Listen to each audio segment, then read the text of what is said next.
नमस्कार मित्रांनो. माझं नाव कविता आहे. माझं वय 26 आहे. गावातील सगळे लोक दारूच्या कारखान्यात दारू बनवण्यासाठी जात असत आणि माझा नवरा पण त्यांच्यासोबतच जात असत. तो घरी खूप दमून यायचा आणि नुकतंच आमचं लग्न झालेलं होतं. माझ्या लग्नाच्या काही इच्छा, अपेक्षा काही त्याला समजतच नव्हत्या. फक्त जेवण बनवण्यासाठी आणि घरातलं काम करण्यासाठी आणि घरातली एक मोलकरीण म्हणून मी हवी होती. म्हणून त्याने माझ्याशी लग्न केलं होतं.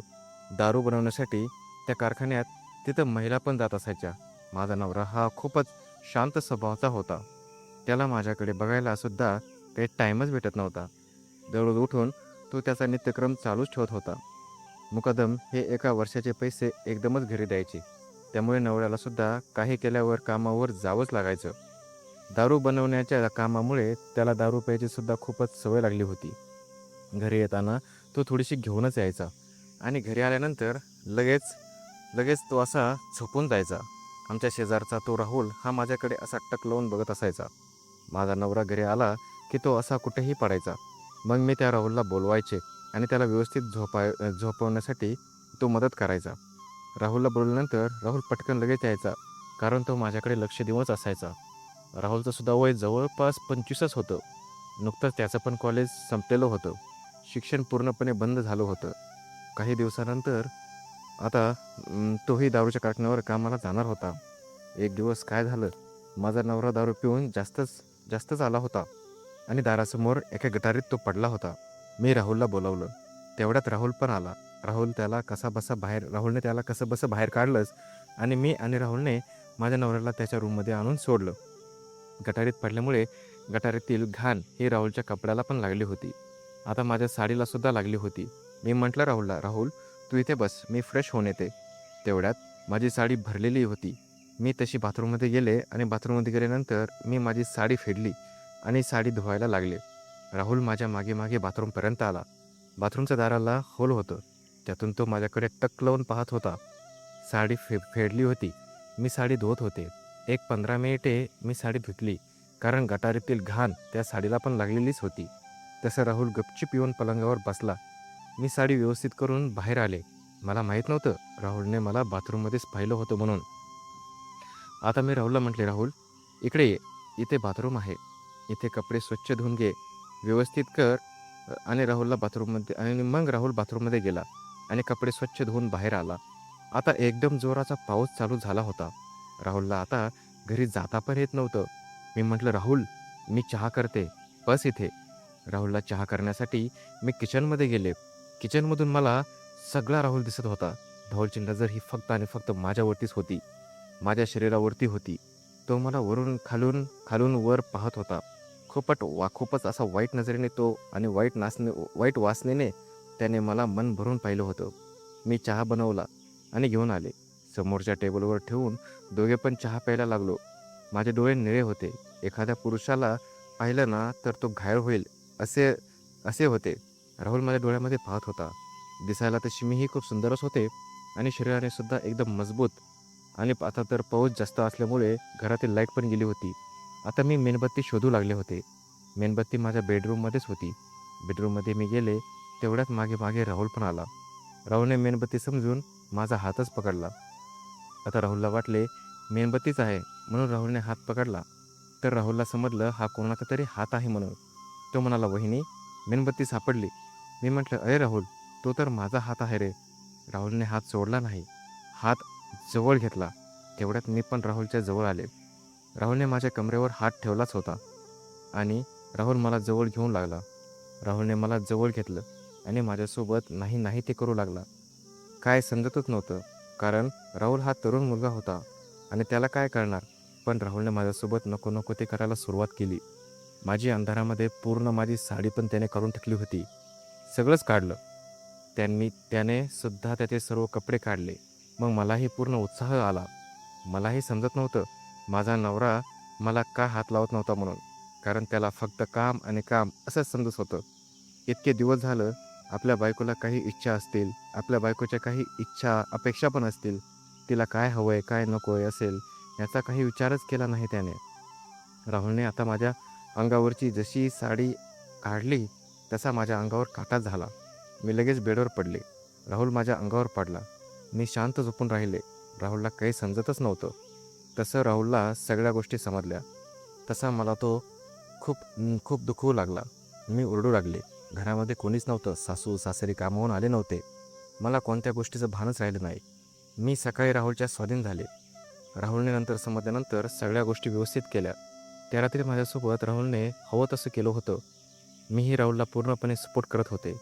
आता मलाही खूपच मजा येत होती. राहुल मनासारखं करतच होता. तेवढ्यात अचानक लाईट येते आणि लाईट आल्यानंतर माझी साडीही मला सापडत नाही. राहुलला त्याची पॅन्ट पण सापडत नाही. कपडेच सापडत नाही. पटकन मी माझी साडी पाहिली कुठे आहे आणि ती उचलली आणि घालायला सुरुवात केली. राहुललाही म्हणले होते, "राहुल, आता बस कर, खूप झालं. हे आपल्या दोघांमध्येच राहू दे. कोणाला पण सांगू नको हां." असे सांगून मी साडी घालायला सुरुवात केली. राहुलने पण त्याचे कपडे घालायला सुरुवात केली. राहुल आता माझ्याकडे पाहत होता, पण त्याने त्या नजरेने माझ्याकडे पाहिलंच नाही. राहुलच्या माझ्यातला पूर्ण इंटरेस्ट कमी झाला होता. ती रात्र मी विसरूच शकत नव्हते. दुसऱ्या दिवशी माझा नवरा सकाळीच उठला आणि कामाला गेला. तसा घरीच असल्यामुळे तो माझ्याकडे टक लावून बसला होता. मी घरातील खरकटे भांड्याचे पाणी बाहेर टाकायला गेले, तर तो राहुल मला बाहेरच दिसला. नवरा कामाला गेल्यामुळे राहुलला मी बोलावून घेतलं आणि त्याच्यासोबत मी खूपच गप्पा मारल्या आणि मी राहुलला माझ्या बेडरूममध्ये घेऊन गेले. तिथे गेल्यानंतर राहुलने आतली कडेच लावून घेतली. नंतर लाईट पण बंद केली, कारण आदल्या दिवशी लाईट गेल्यानंतर जे करताना आनंद झाला होता ना, तसा आनंद राहुलला लाईट घालून घ्यायचा होता. राहुलने माझा ड्रेस काढायला सुरुवात केली, कारण मी त्या दिवशी ड्रेस घातला होता. आता ड्रेस काढायला सुरुवात केली. त्याने स्वतःचे कपडे पण काढले होते. तो शर्टवरच होता. कपडे लगेच निघाले आणि माझा ड्रेसही काढला. त्यानंतर त्याने मला घट्ट धरले आणि नको नको ते करायला लागला. आता मी त्याला समजावत होते की राहुल, आता बस झालं रे, आता नको. इथून पुढे आपल्या दोघांमध्ये संबंध खूप असे लांब जातील म्हणून. त्यावर तो म्हणाला, "नाही ग, काही नाही होत. तू कर. काय झालं तर आपण पाहूयात." असे म्हटल्यावर तर मला सुद्धा आता खूप छान वाटलं होतं. मग मी त्याला पूर्ण सपोर्ट केला. मी त्याला सुद्धा घट्ट धरलं आणि माझ्या मनात जसं वाटेल तसं मी त्याच्याकडून करून घेतलं. कधी तो बेडच्या पलीकडे बसायचा, तर कधी टेबलावर बसवायचा.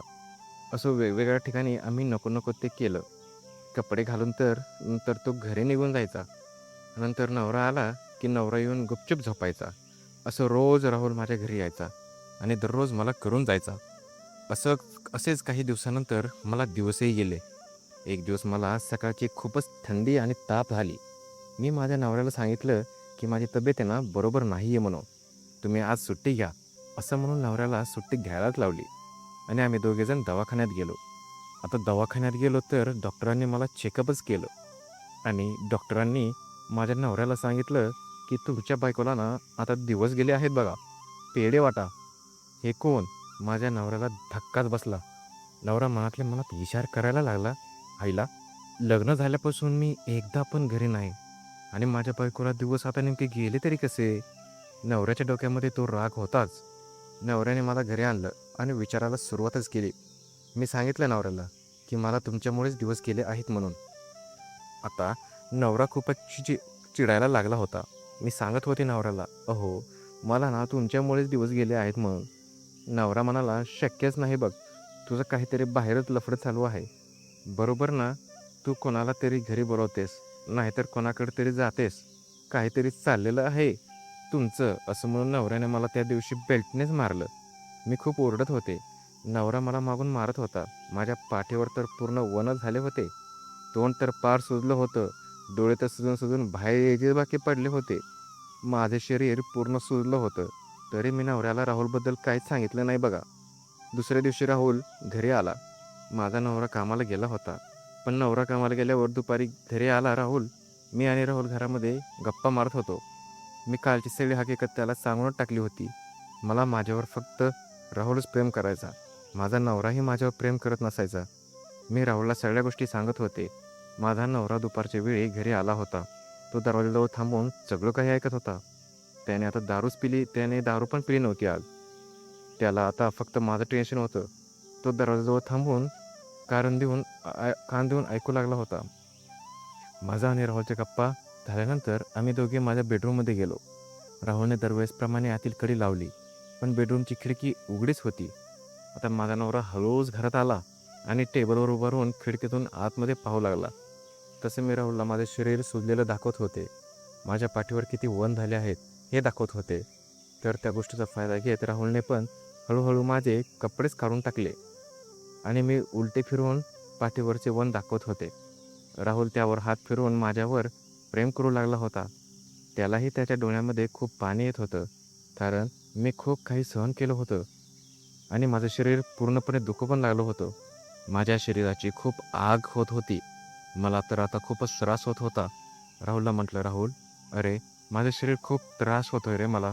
राहुल काय करतच नव्हता, कारण राहुलला दरवेळीप्रमाणे माझ्या शरीराशी खेळायचं होतं. राहुलने मला सोडलंच नाही. एक 5 मिनिट झाल्यावर माझ्या तोंडून खूप आवाज येत होता. घरात कोणीच नसल्यामुळे तो आवाज घरातल्या घरातच घुमत होता. पण माझा नवरा हा खिडकीतून माझ्याकडे पाहत होता. हे काही मला माहीतच नव्हतं, कारण राहुल जसा मला दाबायचा तसा माझ्या शरीराची खूप आग व्हायची.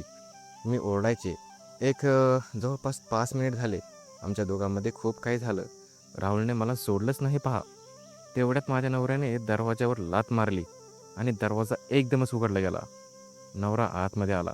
तसे त्याने मला बेडवरती पडलेलं पाहिलं. राहुल हा माझ्या अंगावरतीच होता. माझे पाय राहुलच्या गळ्यामध्ये होते. हे पाहून तर तो आता शॉकच झाला होता आणि मी पण खूप शॉक झाले. मला काहीच कळेना, सुचेना काय करावं ते. राहुलने त्याची पॅन्ट घातली आणि पळू लागला. तेवढ्यात माझ्या नवऱ्याने त्याला पकडलं आणि खिडकी मागचं दांडकं काढलं. नवऱ्याने राहुलच्या डोक्यामध्येच मारायला सुरुवात केली. तसा राहुल खालीच पडला. राहुलला जोराचा मार लागला होता. नवऱ्याने दांडकं फेकून दिलं आणि कमरेचा बेल्टच काढला बघा आणि मला नवरा मारायला सुरुवात केली. नवऱ्याला आता कळालं होतं की आता मला जे काही दिवस गेले होते ते या राहुलमुळेच गेले होते म्हणून. आणि मी तर नवऱ्याला काहीच सांगितलं नव्हतं. नवऱ्याला आता समजलंच होतं की माझी बायको अशी कोणासोबत काहीतरी करते म्हणून. आम्ही कामाला गेल्यानंतर असे घरामध्ये घरामध्ये असं कांड चालू असतं. त्याचा राग त्याच्या मनामध्येच होता. त्याने बेल्टने आता मला मारायला सुरुवातच केली. तशी मी खूपच ओरडू लागली. शेजारी पाजारी सुद्धा ऐकत होते. पण काय करणार, त्यांनी मला दररोज असं करताना पाहिलेलं होतं. कोणीसुद्धा आमच्या मदतीला आलं नाही. नवऱ्याने मला खूप मारलं. नवऱ्याने दरवाजाची कडी लावून बाहेर गेला. तेवढ्यात राहुलसुद्धा शुद्धीवर येऊन पळून गेला होता. आता तर माझं कोणीच नव्हतं. माझ्या स्वभावामुळे माझ्यावर खूपच म्हणजे असा एक अंगलटपणा आला होता. माझ्या नवऱ्याने आता मला सोडण्याचा विचार केला होता. राहुलसुद्धा पळून गेला होता. त्यानंतर राहुल हा कधी मला गल्लीमध्ये दिसलाच नाही पहा. माझे शरीर खूपच वाईट झालं होतं. नवऱ्याने माझ्यासोबत आता काही करायला सुरुवात केली होती. पण राहुल सारखं माझा नवरा मला काही देतच नव्हता. नवरा आता माझ्या शरीरासोबत काहीही करायला लागला होता. कारण तो मला एक धंदा करणारी बाई समजत होता. काही दिवसानंतर मला तो सोडूनच जाणार होता. माझ्या आणि शरीराची तर त्या दोघांनी पूर्ण वाटच लावली होती. त्याच दिवशी माझी सासू आणि सासरे घरी आले. आज तर माझं शरीर पूर्ण ओपनच होतं. मी रडत बसली होती, कारण मला असं पाहिल्यानंतर माझा नवरा तरी काय करणार. तसेच राहुलला तर मी लवकरच घरी पाठवत होते. पण त्या दिवशी राहुल हा माझा आवाज ऐकून त्याला खूपच उत्साह आला होता. तो काय माझा ऐकतच नव्हता. माझा आवाज जसा वाढेल तसा राहुल मला जास्तच करत होता. पण माझ्या नवऱ्याने रंगे हात पकडल्यामुळे खूपच प्रॉब्लेम झाला बघा. माझ्या नवऱ्याने त्याच्या आईवडिलांना खरोखर गोष्ट सांगितली आणि मला घरातून हाकलून दिलं. आता हाकलून दिल्यानंतर मी जाणार तरी कुठे होते? राहुलच्याच घरी जाणार होते ना. तर राहुललासुद्धा खूप मार लागला होता. त्याला पण खूप मारलं होतं माझ्या नवऱ्याने. तो हॉस्पिटलमध्येच ॲडमिट होता. मी शेवटी राहुलकडे जाण्याचा प्रयत्न केला. राहुल हॉस्पिटलमध्ये कुठे टाकला आहे याचा मी शोधाशोध घेण्याचा प्रयत्न केला. आता मी राहुलपर्यंत पोहोचलेही.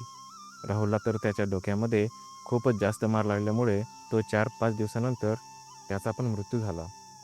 कारण धाडकन हे राहुलच्या डोक्यामध्ये बरोबर मिळल्या ठिकाणी दांडकं लागलं होतं. पोलीस केस झाली. पोलिसांनी माझ्या नवऱ्याला घ्यायला घरी आले. एका छोट्याशा गोष्टीमुळे माझी जशी छोटी गोष्ट नव्हतीच मला मोठीच होती. तर एका दांडक्यामध्येच राहुलचा जीव गेला होता. नवऱ्याला घेऊन गेल्यानंतर मी पुन्हा माझ्या घरी आले. घरामध्ये सासू सासरे होते. घरामध्ये खूपच भांडणाचं वातावरणही तयार झालं होतं. माझ्या अशा स्वभावामुळे माझा नवरा पण जेलमध्ये गेला होता. आता गावातसुद्धा या गोष्टीची चर्चा झाली होती. गावातील लोकसुद्धा माझ्याकडे चांगल्या नजरेने पाहतच नव्हते. सासू-सासरेसुद्धा मला त्याच नजरेने पाहायचे. माझा नवरा तर आता सगळं काही सोडूनच गेला होता. काही दिवसानंतर माझे सासू-सासरे कामाला जायचे. पण सासऱ्याचे गुडघे दुखत असल्यामुळे सासरा घरीच राहायचा. सासू फक्त कामाला जायची. सासऱ्याच्या डोक्यामध्ये होतं की माझ्यासोबत काहीतरी करावं. माझी सासू कामाला गेली की सासरा माझ्यासोबत घरामध्ये नाही, नाही ते करायचा. आता काय करू मी तरी? त्या गोष्टीची मी कुठेच वाचता पण केली नाही. त्यापासून दूर गेले होते. आता सुद्धा मला भरपूर केलं, मन भरून केलं. माझं वय एवढं झालं नव्हतं. मला काही दिवसानंतर या गोष्टी बरोबर वाटायला लागल्या होत्या. नवरा घरी आल्यानंतर मी हे गाव सोडण्याचा प्रयत्न केला. माझ्या नवऱ्याने आणि मी हे गाव सोडलं. कारण मी सासरी होते. माझ्यासोबत नको नको त्या गोष्टी करायला सुरुवात केली होती त्यांनी. मी ही गोष्ट नवऱ्याला सांगितली. नवरा थोडासा समजूतदार होता, शांत होता. त्याने थोडासा विचार केला आणि नवऱ्याने माझी गोष्टी ऐकून घेतल्या नाही. तर असा नवरा शक्यतो कोणाची गोष्ट ऐकून घेईल तरी कसा आणि आपल्या बायकोला सपोर्ट तरी करेल कसा? माझी चूक झाली होती, ती मी मान्य केली. नवऱ्याला सगळ्या गोष्टीची माफी मागितली आणि आम्ही दोघांनी गाव सोडलं. गाव सोडून शहरामध्ये राहिलो. तिथे गेल्यानंतर अशा गोष्टींचा प्रसंगच कधी आला नाही. आता नवऱ्यालाही चांगला जॉब लागला होता आणि मीही घरचं काम करायला सुरुवात केली होती. कोणी येत नव्हतं, जात नव्हतं. मी तर माझं आयुष्य असं पाहिलं होतं. त्यामुळे मी नंतर अशी चूक करण्याचा प्रयत्न केला नाही. तर प्रेक्षकांनो, आपल्या एका वाईट सवयीमुळे तो संबंध किती लांब वर जातो पहा. त्यामुळे अशा गोष्टी जर आपल्या आसपास फिरत असतील तर त्या गोष्टींच्या नादी लागू नका आणि त्या गोष्टींच्या संपर्कात सुद्धा येऊ नका बरं का. तर आयुष्याची धूळधाळ झाल्याशिवाय राहणारच नाही. म्हणून सोबत राहणाऱ्या व्यक्तीवर तेवढाच विश्वास ठेवा. त्या व्यक्तीने सुद्धा आपला विश्वासघात करायला नको. त्यामुळे एकमेकांवर विश्वास ठेवा आणि त्या विश्वासाचे तंतोतंत पालन करा. नवरा बायकोचं नातं हे एका विश्वासावर अवलंबून असतं. तर प्रेक्षकांनो, व्हिडिओ जर आवडला असेल तर आपल्या व्हिडिओला लाईक करा, शेअर करा आणि हो, आपल्या चॅनलला सबस्क्राईब करायला अजिबात विसरू नका. चला, अगोदर आपल्या चॅनलला सबस्क्राईब करा बरं. भेटूयात नव्या कथेमध्ये. तोपर्यंत धन्यवाद.